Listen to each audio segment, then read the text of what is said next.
I usually make car videos. As you can tell, I'm making a car video right now. But this video right here is going to be more about gear because I just got this camera that I'm really excited about, and I think it just took all of my equipment thus far and made it obsolete.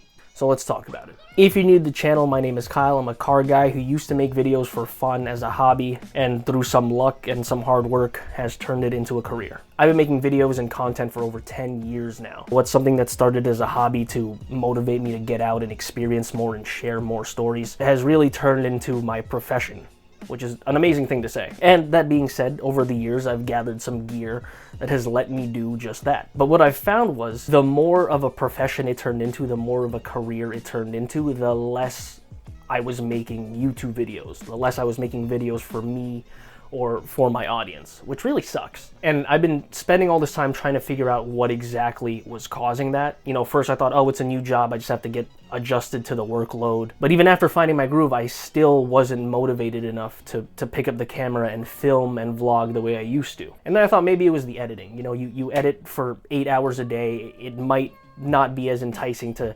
close a project for work and then open up a personal project and edit for 4 more hours. But then as I learned to edit more, I figured out that I actually do like editing, so it's not that. It wasn't until I had to use both of my cameras during this one shoot that I realized what the problem was. And the root of the problem that I found, which was really killing my YouTube momentum and motivation, was friction. Now, friction has like this very scientific definition, but to me, it's the amount of work that needs to be done to achieve the desired outcome. If the desired outcome is to film a video, it's every process needed to get to that video being filmed. And in my case, with my equipment, I've got an almost 10-year-old camera that's starting to show its age, and this workhorse that is newer, but isn't as flexible. They both have their own friction points. But this camera right here, the DJI Osmo Pocket 3, this $500 piece of gear, might have just taken all the friction points from these two cameras and smoothed them over. And when there's no friction, there's only work being done.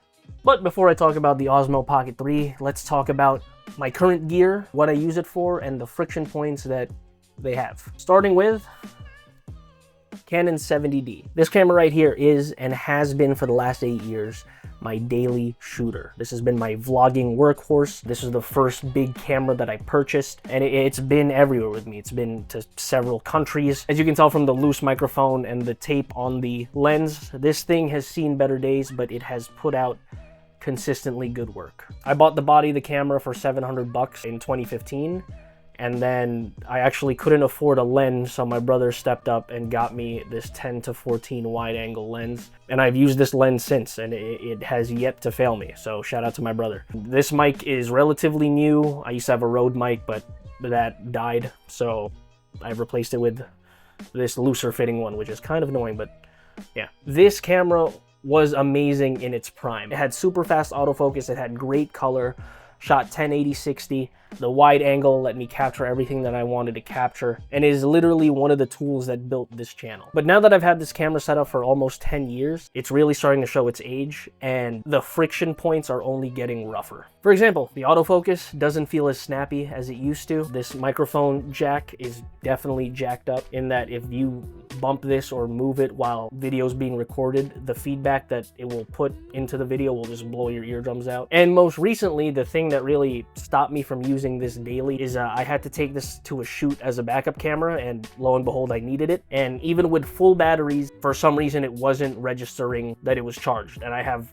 a set of new batteries. I think it has something to do with the charging plate. It would just turn on, then off, then on, then off. The other problem that I've noticed that persists is that it stopped recognizing that there's a lens attached, even though this lens is firmly on there, like it's clicked in there. For some reason, it's like, hey, you should put a lens on the camera before you use it. And I said, I know, there's a lens on the camera, and the camera seems to think I'm a liar. So because of these reliability issues, I found that I've been reaching for this camera less and less. And because it's my main vlogging camera, that means I just vlog less and less. But like I said, in its prime, this thing was incredible. I mean, it still does a good job when it wants to work fully, but those reliability issues and, you know, its age starting to show has made this more difficult to film with or want to film with. If you're wondering why I've been making less and less YouTube content, I have been busy with my new job and whatnot, but it's hard to stay motivated to film when the tools you have or your main tool starts to fail you. So that's a 70D. The next camera, which has been my bread and butter for the last 2 or 3 years, is this. This is the Panasonic GH5. I got it about 4 years ago, and it's always been my designated, like, cinematic shooter, B-roll, anything that needs more crisp and clear footage. This is my go-to. It shoots 4K 60. It's got good color. It's a very powerful camera. It's got the dual SD card, which is good for working because sometimes files get corrupted and you don't even know, so at least it has a backup. This right here has been more than enough for semi-professional and professional shooting, for me anyway. That being said, this does have its own friction points. Namely, as you can see, there's a camera cage on it, but that's because my current job has a lot of filming in portrait, so I needed a way to mount this to the gimbal reliably. I also needed to be able to go back to horizontal for any tripod shots that I need. So camera cage is necessary, but it also adds weight. And even though this camera is powerful, one of the friction points is that it has a not so great autofocus. It's just not on par with Canon or Sony, which makes this less flexible for like run and gun or daily vlogging type of situations. This camera excels in like a planned shot list, or if it's static and you can set the focus, or if you're just doing like gimbal shots and you know where the point of focus is, that's where this camera shines. This coupled with the gimbal does get quite heavy. In fact, let me show you my work setup.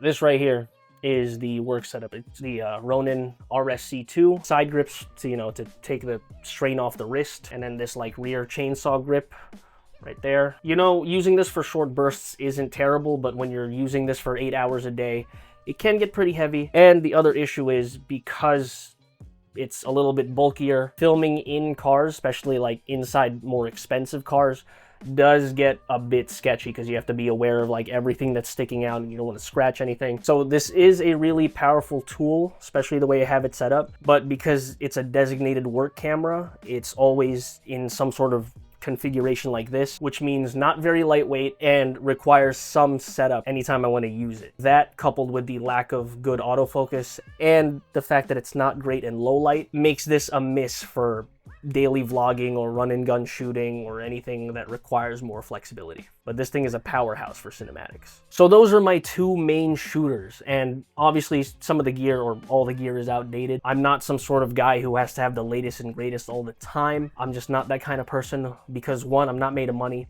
Two, I don't really see the point in buying something that's brand new but the improvements are marginal from the last model. And three, the gear is not the goal. The goal is to capture footage, to capture a moment, to express or share a story through video. If the video is decent enough and if the tools are flexible enough to get the shot that I want, then it doesn't really matter what the tools are. That being said, this tool, my main tool, is showing its age, and that tool, the GH5, is bulky and designated for work. I don't really have a camera that can do it all anymore, until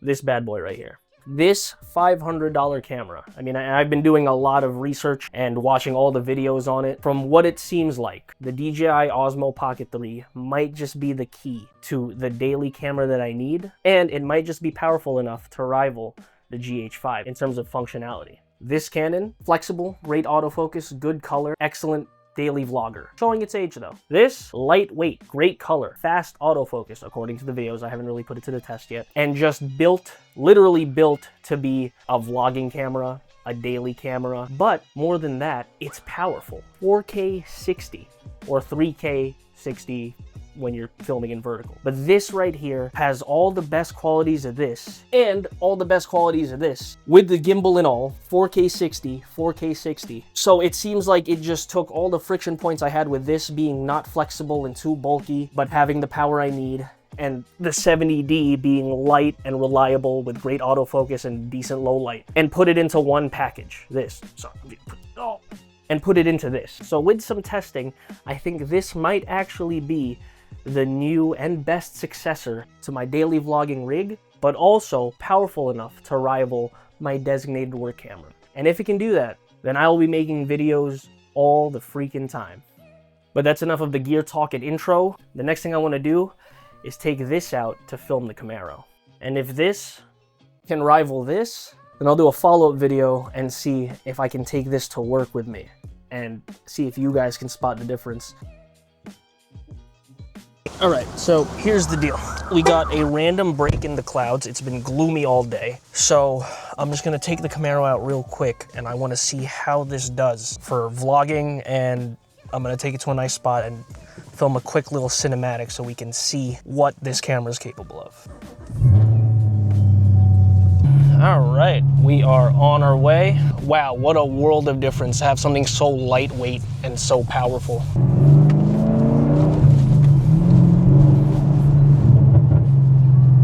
So we're gonna see if this thing can compete. And if it can, then that's huge.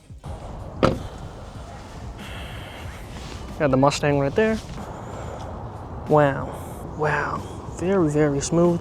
It is quite chilly by the water here, but I think the lighting should work for this kind of application.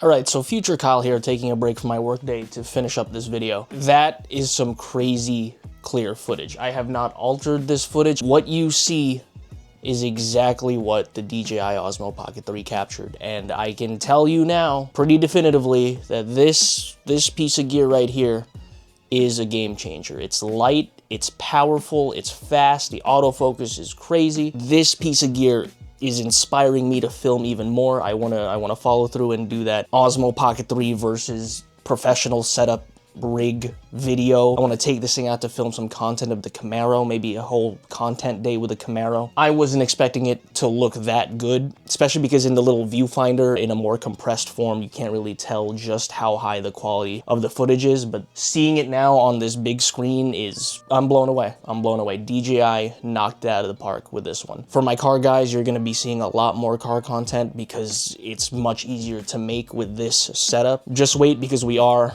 in the dead of winter, but I got some plans for the Camaro and I am going to be going to a bunch of car events, so just be ready for that. But until then, I will see you guys next time.